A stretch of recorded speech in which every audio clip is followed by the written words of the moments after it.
அல்லாஹ்வுடைய ரசூல் மரணிப்பதற்கு 3 நாள் ஒரு இஷாவுடைய நேரம். மக்கள் எல்லாம் தொழுகைக்கு எதிர்பார்த்து மஸ்ஜிது நபவியில் நின்று கொண்டிருந்தார்கள். ரசூல் ஸல்லல்லாஹு அலைஹி வஸல்லம் ஆயிஷா அவர்களிடத்திலே மக்கள் இஷா தொழுது விட்டார்களா என்று கேட்டார்கள். இல்லை என்று சொல்லப்பட்டது. ஒலு செய்ய எனக்கு தண்ணீர் எடுத்து வையுங்கள் என்று சொல்லி படுத்து கொண்டிருந்த ரசூல் ஸல்லல்லாஹு அலைஹி வஸல்லம் எழுந்து ஒலு செய்ய முற்பட்டார். மயக்கமுட்டு கீழே விழுந்து விட்டார். அப்பொழுதுதான் அல்லாஹ்வுடைய ரசூலுக்கு தெரிகிறது, இனி நம்மால் நடக்க முடியாது, எழுந்து கூட நிற்க முடியாது என்பதை அல்லாஹ்வுடைய ரசூல் புரிந்து கொண்டார்கள். இருந்தாலும் சிறிது நேரத்தில் முகத்தில் தண்ணீர் தொளித்து உணர்வு வந்தவுடன் மீண்டும் ரசூல் ஸல்லல்லாஹு அலைஹி வஸல்லம் மக்கள் இஷா தொழுது விட்டார்களா என்று கேட்டார்கள். இல்லை என்று சொல்லப்பட்டது. 2வது முறையும் அல்லாஹ்வுடைய ரசூல் எழுந்து நிற்க முயற்சி செய்யும் போது மீண்டும் மயக்கமுற்று கீழே விழுந்து விட்டார். 3 முறை மயக்கமுற்று கீழே விழுந்தவுடன் இனி நம்மால் நிச்சயம் பள்ளிக்கு செல்ல முடியாது என்பதை உணர்ந்து, பள்ளியும் வீடும் வெகு தொலைவல்ல, வீட்டினுடைய திரைச்சீலையை திறந்து பார்த்தால் பள்ளியில் மக்கள் தொழுவது தெரியும். அந்த அளவுக்கு வீடும் பள்ளியும் நெருக்கமாக இருந்த வீடு அல்லாஹ்வுடைய ரசூலுடைய வீடு. அங்கு ஒரு எட்டு எடுத்து வைத்து மக்களுக்கு தொழுகை நடத்த முடியாத அளவுக்கு 3 முறை மயக்கமுற்று கீழே விழுந்தவுடன் தன்னுடைய மகள் ஆயிஷா, தனது மனைவி ஆயிஷா அவர்களை பார்த்து, உம்முடைய தந்தை அபூபக்கர் உண்டா என்று கேட்டார். உண்டு யா ரசூலல்லாஹ் என்று சொன்னவுடன் அபூபக்கரை அழைத்து மக்களுக்கு இமாமத்தாக இஷா தொழுகை நடத்துமாறு நான் கட்டளையிட்டேன் என்று சொல்லுங்கள் என்று சொன்னவுடன் ஆயிஷா அவர்களை பாருங்கள், யா ரசூலல்லாஹ், என்னுடைய தந்தையை உங்களுக்கு தெரியாதா? நீங்கள் நின்று தொழுகிற இடத்தில் அவர் நின்று தொழுதினால் குர்ஆன் வசனம் ஓதும் போது அழுது விடுவாரே யா ரசூலல்லாஹ் உங்களை நினைத்து.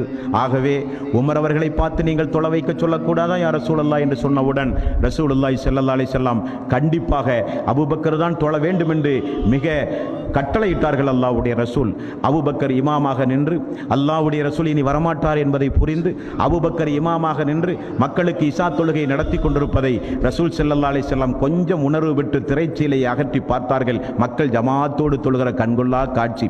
உடனே ஃபضல் இப்னு அப்பாஸ் அவர்களையும் அலி ரலியல்லாஹு அவர்களையும் அழைத்து 2 நபர்களுடைய தோள்களிலும் கையை போட்டு ரசூல் ஸல்லல்லாஹு அலைஹி வஸல்லம் அவர்கள் தோழருக்கு கட்டளையிட்டார்கள், என்னால் நடக்க முடியாது, பள்ளிக்கு என்னை தூக்கிச் செல்லுங்கள் என்றார்கள்.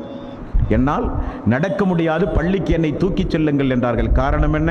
ஜமாத் நடக்கும்போது வீட்டிலே இருக்க எனக்கு மனம் இல்லை என்றார்கள் ரசூல் ஸல்லல்லாஹு அலைஹி வஸல்லம். ஆயிஷா ரலியல்லாஹு அன்ஹா அவர்கள் சொல்கிறார்கள், அல்லாஹ்வுடைய ரசூலை அந்த 2 தோழர்களும் தூக்கிச் சென்றதை வீட்டிலே இருந்து நான் பார்த்தேன். கால் கூட பூமியிலே ரசூல் ஸல்லல்லாஹு அலைஹி வஸல்லம் அவர்களால் வைக்க முடியவில்லை. பெருவிரல் கீழே பூமியில் கோடு போட்டு சென்றது. ஒரு ஆட்டை தூக்கி கொண்டு வருவதைப் போல அல்லாஹ்வுடைய ரசூலை தூக்கிச் சென்றார்கள். அல்லாஹ்வுடைய ரசூல் தூக்கி கொண்டு வருவதை பார்த்த உடனே அபூபக்கர் சித்திக் ரலியல்லாஹு அவர்கள் இமாமில் இருந்திலே பின் வர ஆரம்பித்தார்கள். அல்லாஹ்வுடைய ரசூல் அவருடைய முதுகுத்தண்டிலே கை வைத்து அவரை இமாமாக நின்று தொழ வைக்க உத்தரவிட்டு, மறைமுகமாக பேச்சில்லாமல் செய்கையின் மூலமாக உத்தரவிட்டு அவருக்கு அருகில் அல்லாஹ்வுடைய ரசூல் அமர வைக்கப்பட்டார். இஷா தொழுகை நடத்த ஜமாத்தில் கலந்து கொண்டார்கள் என்று நாம் பார்க்கிறோமே.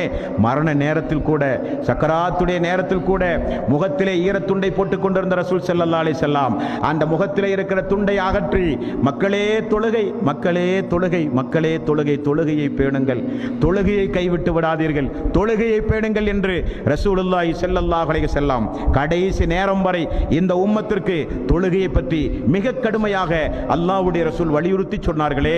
அந்த தொழுகையை தொழாமல் ஒரு மனிதன் வீணடித்தால் அவனுக்கு நரகத்தில் கொடுக்கப்படுகிற தண்டனை அல்ல, கபரிலே கொடுக்கப்படுகிற தண்டனை, அவனுடைய தலை சிதைக்கப்படும்.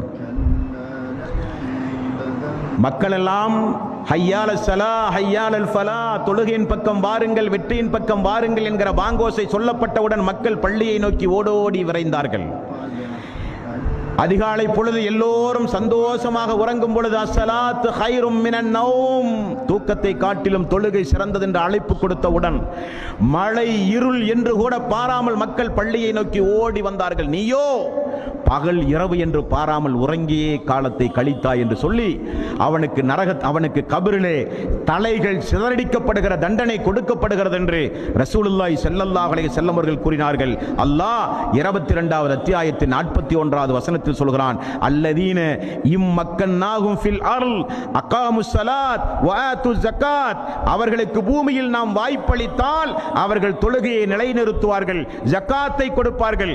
29வது அத்தியாயம் 45வது வசனத்தில் அல்லாஹ் சொல்கிறான், உத்லமா ஊஹிய இலைக்க மின் கிதாப் வ அகீமிஸ் ஸலாத் இன்ன ஸலாத்த தன்ஹா அனில் ஃபஹ்ஷாஇ வல் முன்கர். தொழுகை என்பது நிச்சயமாக நீங்கள் கடைபிடிக்க வேண்டிய ஒரு வணக்க வழிபாடு.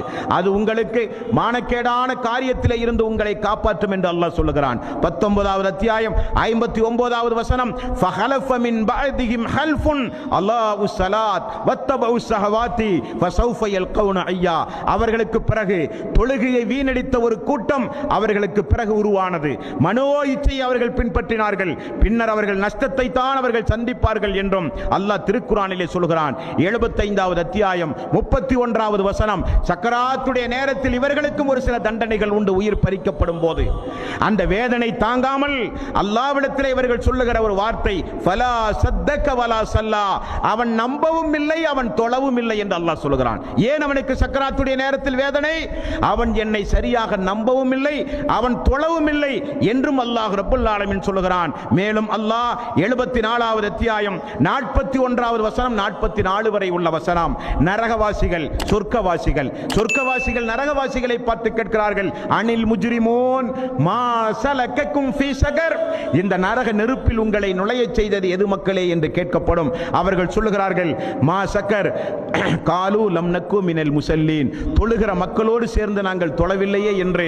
தொழாத மக்கள் நரகத்திலும் தண்டனை வாங்கி பொறுக்க முடியாமல் சொர்க்கவாசிகளை பார்த்து பரிதாபமாக பதில் சொல்லுகிறார்கள் என்றும் அல்லாஹ் திருக்குர்ஆனிலே சொல்லுகிறான். மார்க்கத்தை ஏற்காத மக்கள் இருந்தால் தாமதமில்லாமல் மார்க்கத்தை ஏற்றுக்கொள்ளுங்கள். மரணம் வந்தால் உங்களை யாராலும் காப்பாற்ற முடியாது. தொழாத மக்கள், தொழுகிற விஷயத்தில் பேணுதல் இல்லாத மக்கள், தொழுகையினுடைய விஷயத்தில் புடும்போக்காக இருந்த மக்கள், ஃபஜ்ருடைய தொழுகை வாழ்வில எண்ணி பார்க்காத மக்கள் எல்லாம் இருந்தால் தொழுகை விஷயத்தில் பேணுதல் இல்லாமல் இருக்காதீர்கள். தொழுகையினுடைய விஷயத்தில் புடும்போக்காக இருக்காதீர்கள். தொழுகையுடைய விஷயத்தில் கொஞ்சம் விரைந்து வாருங்கள். ஐங்கால தொழுகையை பேணுங்கள். தொழுகையில் தான் கண் குளிர்ச்சி உண்டு என்று ரசூல் ஸல்லல்லாஹு அலைஹி வஸல்லம் அவர்கள் சொன்னார்கள். அந்த தொழுகையை பேணுங்கள். கொடுக்கப்படுகிற தண்டனையிலிருந்து உங்களை நீங்கள் பாதுகாத்துக் கொள்ளுங்கள்.